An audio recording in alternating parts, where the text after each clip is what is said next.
All right, so second video that I'm going to make is going to be talking about my Smith & Wesson 5906.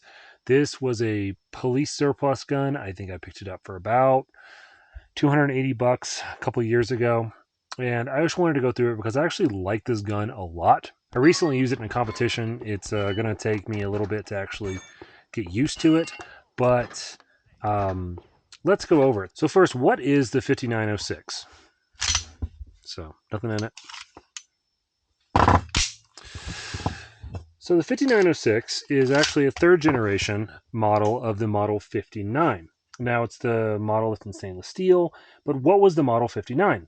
Well, back in the late 60s, the U.S. Navy wanted a couple pistols try out for their kind of a suppressed pistol competition. They called it like the Hush Puppy or something.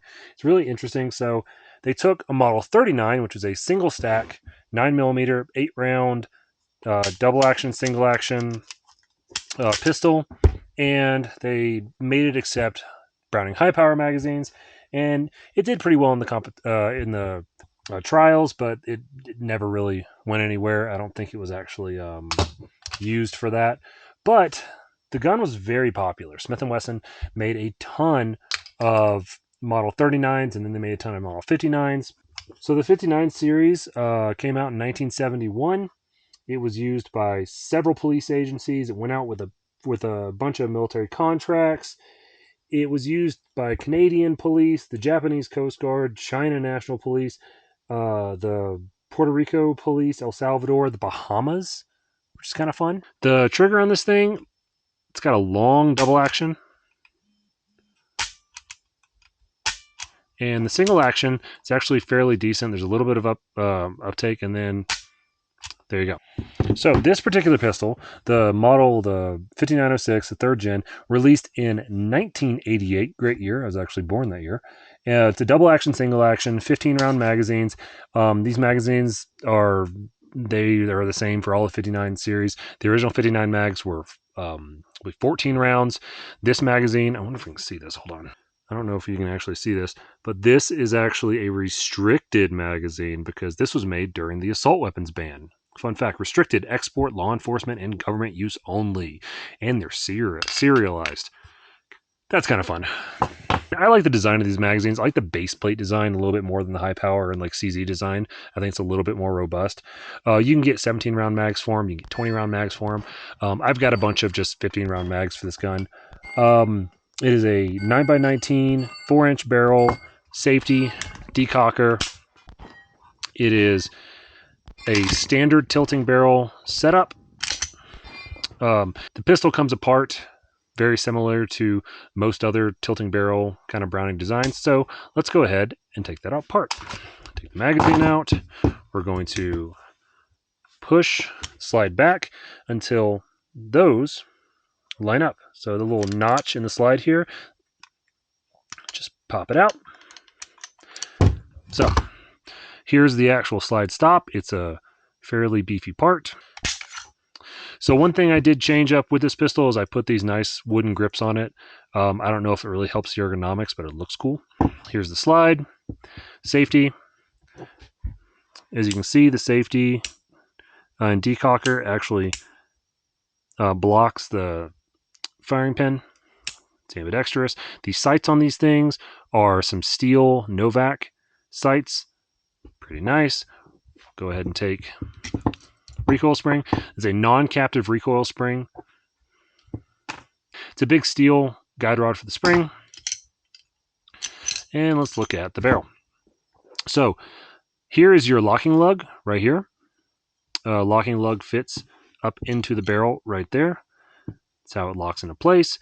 These barrel in the tilting design, it's similar for all the 59 series and the 39 series. These guns have been chambered in all sorts of different calibers, from 9x19 to 45 to 10mm. They even have a target version called the Model 52. It's in 38 special and takes 38 special wad cutter only. I really want one. They were kind of cool. I mentioned that the barrel bushing is pressed in right there, so you'd have to get a press to knock that out. You have the firing pin safety block there. It uses a lot of MIM parts It uses like an MIM trigger, MIM hammer. These parts here. So that's the the ejector. You've got the magazine safety here. All those parts are stamped, and they're kind of, you can see where they slot into the frame there, where the frame is cut. So why do I think these guns are the last steel frame American pistol? So obviously people will say, there's still steel frame pistols, 1911s, etc. But this is the last steel frame pistol as a duty gun that was going after actual like police and military contracts. Um, Everything else at this point was moving basically to polymer. This gun is evidence of them trying to cut corners in manufacturing to make it as cheap as possible for a steel frame pistol. There's no getting around the fact that polymer is obviously the way to go, and it's so much cheaper, and you can do all these amazing things with it. But that's kind of part of the charm, because when I grew up, in the 90s, this was the quintessential cop pistol. Um, it was in all the movies, it was in TV shows, it was kind of everywhere, and it had a great reputation of reliability and accuracy and all that stuff, right? And as the world basically moved on, it's into polymer, as it should, because Glocks are amazing. They kind of had to pivot.